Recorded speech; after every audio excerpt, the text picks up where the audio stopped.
जो आप मेरे पीछे देख रहे हैं वो दुनिया की सबसे स्ट्रिक्ट और सबसे बड़ी जेल है। इस मेगा जेल में 40,000 कैदियों की कैपेसिटी है। यहाँ वो कैदी हैं जिन्हें आप सबसे खतरनाक और अनसेफ इंसान मान सकते हैं। तुमने कितने लोगों की जान ली है? 5, 10, कितने?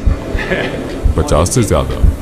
MS-13 और बाकी कई गैंग्स। ये जानवर है, ये इंसान नहीं है। ये साइकोपैथ और सोशियोपैथ हैं, ऐसे लोग जिनसे आप यहाँ मिलने वाले हैं। हम सबसे खतरनाक कैदियों को देखने जा रहे हैं। स्वागत है सी कॉट में, जो कैपेसिटी के हिसाब से दुनिया की सबसे बड़ी जेल है, एल सल्वाडोर में। इसे सबसे खतरनाक क्रिमिनल्स को कैद करने के लिए बनाया गया है। जो यहाँ आते हैं वो जिंदा बाहर जाने की उम्मीद नहीं कर सकते। यहाँ से निकलने का कोई रास्ता नहीं है। तुम यहाँ से कैसे बाहर जाओगे? इस छोटे से देश जिसकी आबादी सिर्फ 60 लाख है, उसको इतनी बड़ी जेल क्यों चाहिए? वजह है खतरनाक गैंग्स। कभी पूरे देश पर राज करने वाले इन गैंग्स पर मार्च 2022 से कड़ी कार्रवाई शुरू हुई।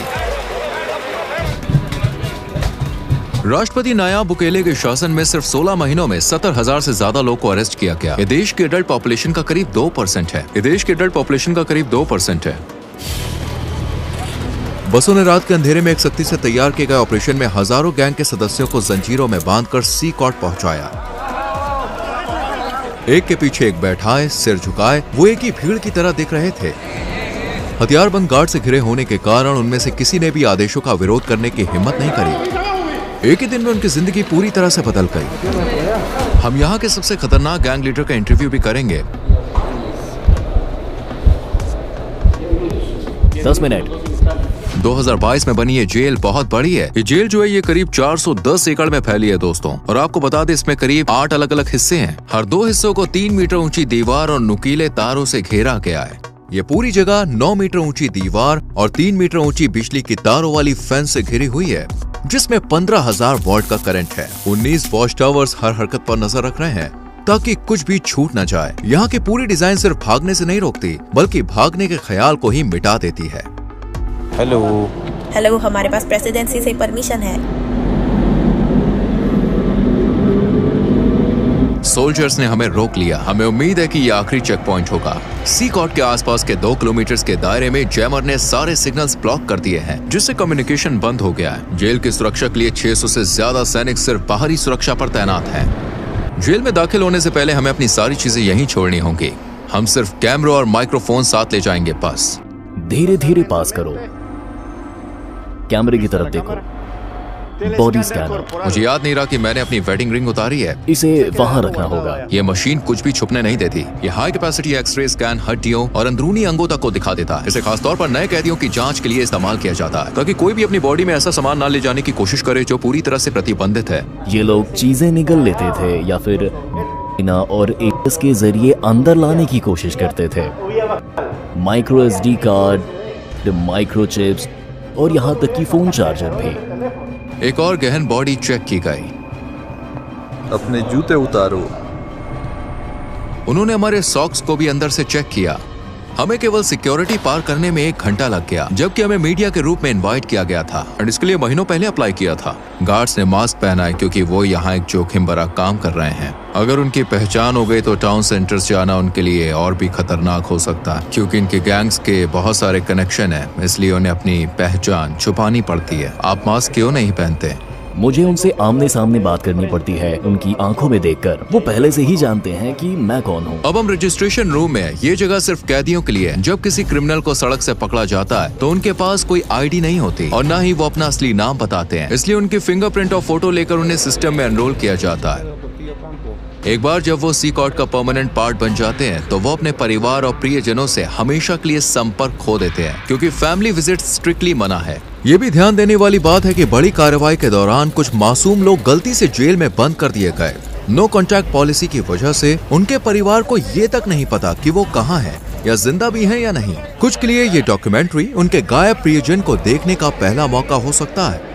कैदियों के मॉड्यूल्स में जाने से पहले हम जेल के आर्मरी सेक्शन में गए। ये हिस्सा किसी भी संभावित दंगे के मामले में जरूरी है, क्योंकि यहाँ के क्रिमिनल्स दुनिया के सबसे खतरनाक क्रिमिनल्स माने जाते हैं।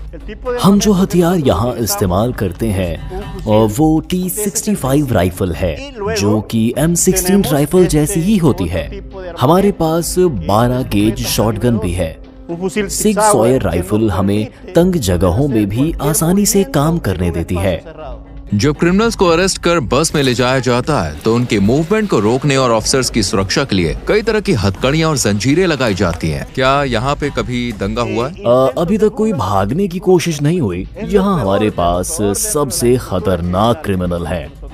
दंगा रोकने वाले गियर में सिर की सुरक्षा, फेस शील्ड, गर्दन की सुरक्षा, एंटी ट्रॉमा वेस्ट, पैरों की सुरक्षा, शिन गार्ड्स और एक शील्ड शामिल है। आमतौर पर जेलों में कैदी हाथ से बने हथियार जैसे चाकू या नुकीले औजार तैयार कर लेते हैं। उनकी पूरी सुरक्षा की जाती है। आप देख सकते हैं उनके पैरों की भी सुरक्षा होती है। क्योंकि जेल बहुत बड़ी है, हमें बस से जाना होगा। अब हम मॉड्यूल एरिया में एंटर कर रहे हैं। देश को सुरक्षित रखने के लिए सी कॉर्ट में 1000 स्टाफ मेंबर्स काम करते हैं। ये लगभग इम्पॉसिबल है, लेकिन बस सोचिए अगर कोई कैदी इस किले नुमा जेल से बाहर निकल भी जाए तो जो छोटे छोटे पत्थर आप देख रहे हैं उन्हें जानबूझकर यहाँ रखा गया है। इन पत्थरों पर चलते ही आवाज होती है जैसे अलार्म बज गया हो। ऐसे में चुपचाप भागना नामुमकिन है। क्या उन्होंने भागने की कोशिश की? नहीं। क्या वो कोशिश कर सकते हैं? मुश्किल है, क्योंकि उन्हें कई सिक्योरिटी रिंग्स पार करने होंगे। सी कॉर्ट को एक अलग अलग जगह पर अपनी पूरी इंफ्रास्ट्रक्चर के साथ बनाया गया है, जिसमें इलेक्ट्रिकल और सीवेज सिस्टम भी शामिल है ताकि बाहरी रोक टोक ना हो सके। अगर बिजली कट जाए या पानी की सप्लाई रुक जाए तो सिस्टम्स और पावर प्लांट से एक हफ्ते तक काम कर सकते हैं। मुझे बहुत एक्साइटमेंट हो रही है। अब हम दुनिया के सबसे खतरनाक क्रिमिनल्स के आमने सामने होने वाले हैं। माहौल काफी तनावपूर्ण है। अब हम एक मॉड्यूल के अंदर जा रहे हैं। आप यहाँ तीसरे और चौथे मॉड्यूल को एक साथ देख सकते हैं। जो क्रिमिनल इनमें से किसी एक इमारत में घुसता है वो कभी इन दरवाजों से बाहर नहीं निकलता। कुछ ही कदमों में हम 2500 से ज्यादा कैदियों के बीच होंगे। ये ऐसा है जैसे कंट्रोल केओस के बीच कदम रख रहे हैं।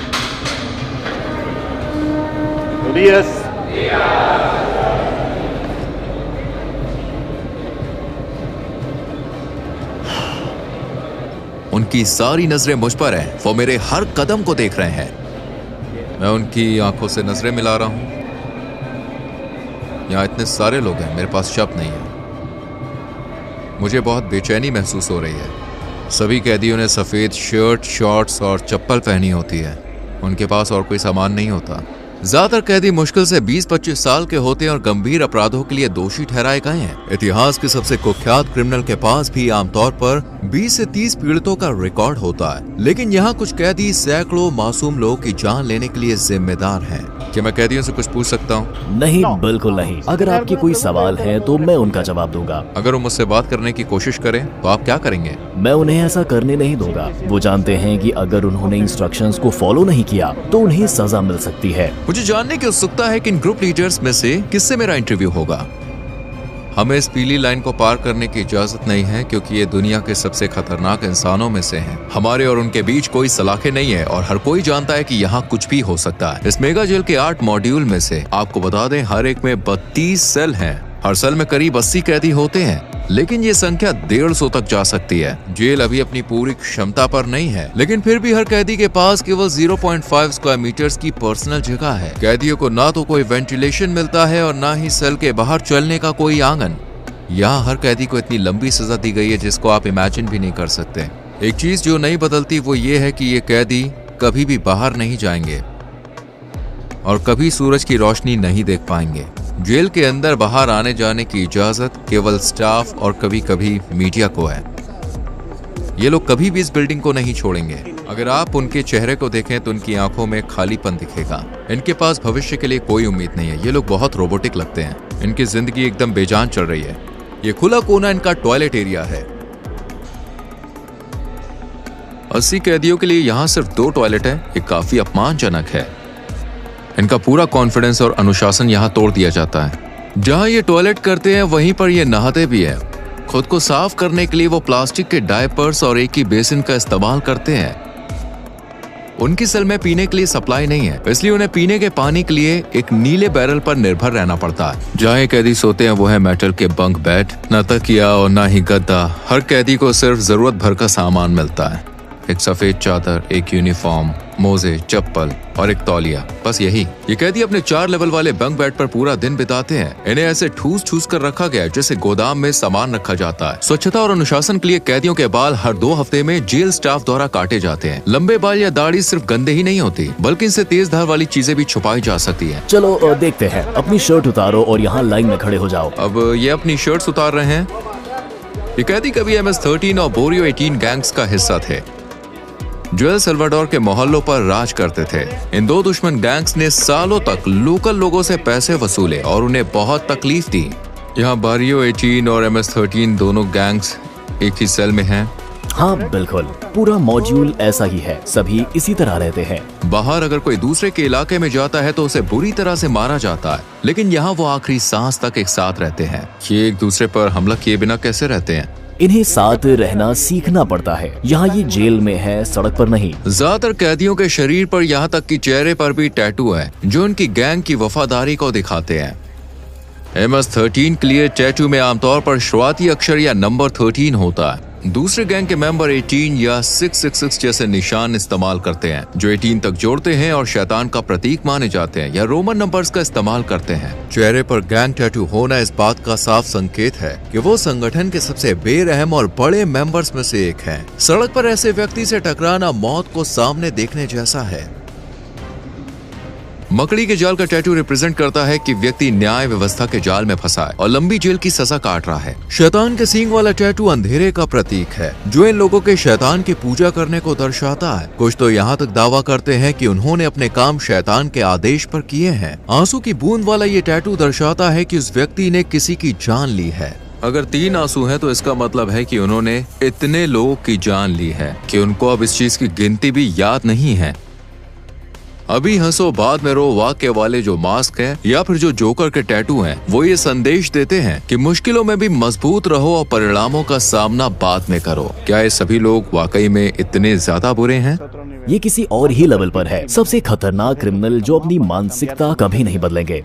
अगर आप ऊपर की ओर देखें तो वहाँ एक कैटवॉक एरिया है। गार्ड्स लगातार इस ऊंची जगह से कैदियों पर नजर रखते हैं। अगर कुछ भी संदिग्ध होता है तो वो तुरंत कार्रवाई करते हैं। इसके अलावा कैमरों का एक बहुत बड़ा नेटवर्क हर कोने पर 24/7 नजर रखता है ताकि कुछ भी छूट न जाए। मॉड्यूल्स को दिन रात रोशनी से भर कर रखा जाता है। जब सूरज ढल जाता है तब भी लाइट्स हर वक्त जलती रहती है। कैदियों पर लगातार नजर रखी जाती है। मुझे लगता है ये यहाँ होने वाली सबसे मुश्किल चीजों में से एक है। जब वो सोने की कोशिश करते हैं तो अपनी आंखों को रोशनी से बचाने के लिए तौलिए से ढक लेते हैं। यहाँ पर एक पादरी बाइबल से कैदियों को देके कुछ महत्वपूर्ण पाठ पढ़ा रहे हैं। वहीं दूसरी तरफ कुछ कैदी फिजिकल एक्सरसाइज कर रहे हैं। एक ट्रेनर भी मौजूद है। ये इकलौता समय है जब ये कैदी अपनी सेल से बाहर आते हैं। ये गतिविधियाँ हथियारबंद गार्ड्स की नजर में हफ्ते में कुल 1 घंटे के लिए होती है। इस तरह की एक्टिविटी प्रति सप्ताह टोटल 1 घंटे के लिए होती है। बाकी पूरा समय ये अपनी सेल में बंद रहते हैं। ये एक रोटेटिंग शेड्यूल है। जगह की कमी के कारण सभी कैदी एक ही दिन बाहर नहीं आ सकते। यदि कैदी सेल के बाहर होते हैं तो ऐसे में क्या कभी कोई बड़ा हंगामा हुआ है? अब तक कुछ नहीं हुआ। जब भी हमारा कैमरा किसी सेल पर फोकस करता है तो अक्सर हम किसी कैदी को चुपचाप कुछ शब्द बोलते हुए देखते हैं। जेल की सलाखों के पीछे भी गैंग के मेंबर बाहर ऑर्डर्स भेजने की कोशिश करते हैं। एक कैदी ऐसा ही कर रहा था। उसका मैसेज ब्लॉक करने के लिए सेंसर कर दिया। ये गैंग सभी भी काफी ताकत रखते हैं। अफवाह है कि ये मासूम लोगों को निशाना बनाकर बदला लेने का प्लान बना रहे हैं। इसके जवाब में अधिकारियों ने चेतावनी दी है कि वे कैदियों पर और सख्त कदम उठाएंगे। अगर उन्होंने ऐसा किया तो उन्हें जेल में खाना नहीं मिलेगा। मैं कसम खाता हूँ वो एक दाना चावल भी नहीं खाएंगे। फिर देखते हैं वो कितने दिन टिकते हैं। यहाँ कैदियों को दिन में 3 बार सुबह, दोपहर और रात का खाना मिलता है। नाश्ते में आम तौर पर चावल और बीन्स होते हैं और रात के खाने में भी यही होता है। दोपहर के खाने में सफेद चावल और पास्ता मिलता है। यहाँ कोई न्यूट्रिशन वाला खाना जैसे चिकन या मीट नहीं दिया जाता। ये है आज का लंच। चावल, पास्ता और 2 टॉर्टिला। क्या मेन्यू रोज बदलता है? नहीं। क्या हर दिन यही खाना होता है? हाँ, हमेशा यही। फ्रेशमेंट। ये एक मीठा पेय है। मैं इसे खुद चखने वाला हूँ। कैदियों को अपने हाथों से खाना खाना पड़ता है और खाने के बाद अपनी प्लेटें साफ करनी होती हैं। प्रोटीन की कमी वाली इस डाइट के कारण इनमें से कई को न्यूट्रिशन की कमी की समस्या हो सकती है। हम कैदियों के साथ इंटरव्यू शुरू करने से पहले आपको एक ऐसी जगह दिखाना चाहते हैं जो अब तक देखी गई जगहों से भी ज्यादा खौफनाक है। ये है आइसोलेशन सेल एरिया। जब कैदी कानून के मुताबिक कोई नियम तोड़ते हैं तो उन्हें इन आइसोलेशन सेल्स में भेजा जा सकता है। कानून मुझे इन्हें 15 दिनों तक यहाँ रखने की इजाजत देता है। इन सेल्स के दरवाजे पूरी तरह से बंद होते हैं। इस ग्रिड से मैं इन्हें देख सकता हूँ और पहचान सकता हूँ कि अंदर कौन है। यहीं पर हम इन्हें खाना देते हैं और दरवाजा खोलने से पहले हथकड़ी लगाने के लिए इस स्पेस का इस्तेमाल करते हैं। स्वागत है आइसोलेशन सेल में। अगर कोई कैदी मिसबिहेव करता है तो उसे यहीं भेजा जाता है। वो ये नहीं जानता कि कितना समय हो चुका है या उसे और कितनी देर तक यहाँ रहना होगा। दिनों या हफ्तों तक वो इस कंक्रीट के बिस्तर पर सोता है, बिना बाहर निकले। वो बाहरी दुनिया से पूरी तरह कटे होते हैं, अकेले केवल अपने ख्यालों के साथ। देखिए, यहाँ पर पीने के लिए एक बेसिन है। यहीं से वो पानी लेते हैं और यहीं वे टॉयलेट करते हैं। पीने के पानी का बेसिन और टॉयलेट पास पास हैं। टॉयलेट हाल ही में इस्तेमाल किया गया है और गंदा दिखता है, जिससे लगता है कि सेल का हाल ही में इस्तेमाल हुआ है। उनके पास रोशनी के लिए इकलौता ये छोटा सा छेद है, जिससे मुश्किल से सूरज की रोशनी अंदर आती है। यही छेद ताजी हवा का भी इकलौता साधन है। आपके हिसाब से आइसोलेशन रूम की सबसे मुश्किल बात क्या है? अंदर आप अपने हाथ भी नहीं देख सकते। जब कोई कैदी आइसोलेशन में होता है तो जरूरी है उसके पास पढ़ने को हो जो उसका दिमाग शांत रख सके, लेकिन यहाँ कुछ भी नहीं मिलता। चाहे कोई क्रिमिनल कितना भी कठोर क्यों ना हो, अकेलापन उन्हें तोड़ देता है। ये हमारे यहाँ के क्रिमिनल्स के लिए जरूरी है जो कभी खुद को भगवान मानते थे। ये लोगों का जीना मरना तय करते थे। वे माफी मांग सकते हैं और शायद भगवान उन्हें माफ कर दे, लेकिन यहाँ न्याय होना चाहिए क्योंकि इतने सारे पीड़ितों के लिए वो यही डिजर्व करते हैं। अब हम साइको नाम से मशहूर कैदी का इंटरव्यू लेने जा रहे हैं। उसका 34 साल का क्रिमिनल रिकॉर्ड है और पिछले 25 साल से वो एक संगठन में बड़ी पोस्ट पर रहा है। 10 मिनट। इस कैदी के चारों ओर सुरक्षा सुनिश्चित करने के लिए 12 गार्ड्स भी काफी नहीं है। मास्क उतारो। तुम्हारा नाम क्या है? मेरा नाम मार्विन आर्नेस्टो है। तुम्हारी उम्र कितनी है? मैं 41 साल का हूँ। तुम 41 के नहीं लगते, तुम ज्यादा से ज्यादा 35 के लगते हो। ये अच्छी बात है कि तुमने कहा, क्योंकि मुझे तो बुरा महसूस होता है। क्या मैं तुम्हारे टैटू देख सकता हूँ? MS-13। तुमने इस क्राइम ऑर्गेनाइजेशन को कब ज्वाइन किया? 2004 में, लेकिन मैंने क्रिमिनल रिकॉर्ड 11 साल की उम्र से शुरू कर दी थी। तुमने पहली बार इस रास्ते पर कैसे कदम रखा? जब किसी के पास सिर्फ माँ होती है और माँ काम पर जाती है तो आप सड़क पर सहारा ढूंढते हो। आप किसी को ढूंढते हो जो आपकी मदद कर सके। मैंने सोचा, और मेरी माँ गरीब है, मुझे जूते चाहिए, मुझे कपड़े चाहिए, और मैंने चोरी करना शुरू कर दिया। फिर मुझे एक पिता की तरह कोई चाहिए था, क्योंकि मैं अपने पिता के साथ बड़ा नहीं हुआ, और मैंने गैंग ग्रुप ढूंढ लिया। मैंने एक हत्या की और एल सल्वाडोर आ गया अपनी जिंदगी बदलने की कोशिश करते हुए। लेकिन यहाँ और गैंग्स थी और मैंने वही करना शुरू कर दिया और मैं फिर पकड़ा गया। मैं हमेशा ऐसा इंसान रहा हूँ जो अपने मन में ठान ली गई चीजों को पूरा करना चाहता था, और मैंने वो सब कुछ किया जो मुझे करना था। लेकिन देखो, मैं यहाँ हूँ। शैतान अपने लोगों को ऐसे ही इनाम देता है। क्या सच है कि इस क्राइम ऑर्गेनाइजेशन में शामिल होने के लिए किसी की जान लेनी पड़ती है? हाँ। पहला शिकार शायद तुम्हारे किसी रिश्तेदार का ही होता है। मुझे सच में याद नहीं है कि कितने लोगों की जान ली थी, लेकिन हाँ, क्योंकि तुम्हें अपनी गैंग के लिए इलाका हासिल करना होता है। मैंने अपनी माँ, अपने पिता, अपने बेटे, सब कुछ यहाँ गैंग्स की वजह से खो दिया। मेरा मतलब है, मैं USA में अपने परिवार के साथ एक बेहतर जिंदगी जी सकता था, लेकिन तुम जानते हो हमने गलत फैसले लिए। यही इसका नतीजा है। इसलिए मैं युवाओं से कहता हूँ, अरे स्कूल जाओ, अपने माँ और पिता की बात सुनो। वो जिंदगी मत जियो जो हम जी रहे हैं। इससे बाहर निकलने का कोई रास्ता नहीं है। तुमने कितने लोगों की जान ली है? 5 या 10? कितने? नहीं, अगर तुम जेल में मेरे बाद के समय की बात करो तो शायद 50 से ज्यादा। कभी कभी ऐसा करना पड़ता है। वक्त के साथ तुम इतने निर्दयी और पत्थर दिल कैसे बन गए? मैं सच में सवाल का जवाब नहीं दे सकता। सिकॉट में रहते हुए अपने परिवार को कभी ना देख पाने के बारे में तुम्हें कैसा लगता है? मुझे बहुत बुरा लगता है, क्योंकि मैंने अपने बेटे को आखिरी बार तब देखा था जब वो 5 साल का था, और अब वो 21 साल का है। मैं उसे देखना चाहता हूँ। मैं उसे कहना चाहता हूँ, सुनो, वो गलतियाँ मत करना जो तुम्हारे पिता ने की। एक बेहतर जिंदगी की तलाश करो। जिन लोगों को तुम्हारे कारण नुकसान हुआ, वो भी अपने प्रियजनों को कभी नहीं देख पाएंगे, और तुम भी अपने परिवार को नहीं देख सकोगे। किसी को याद करने की भावनाओं से कैसे निपटते हो? मुझे बुरा लगता है। कभी कभी, जैसे मैंने बताया, मैं अपने बिस्तर पर लेटता हूँ और बहुत सी चीजों के बारे में सोचता हूँ। कभी कभी मैं रोता हूँ और कहता हूँ, तुम्हारे जिंदा रहने की प्रेरणा क्या है? एक दिन अपनी जिंदगी बदलना और भगवान को पाना। मैंने भगवान से कहा मुझे माफ कर दो, मुझे माफ कर दो जो मैंने किया। ठीक है,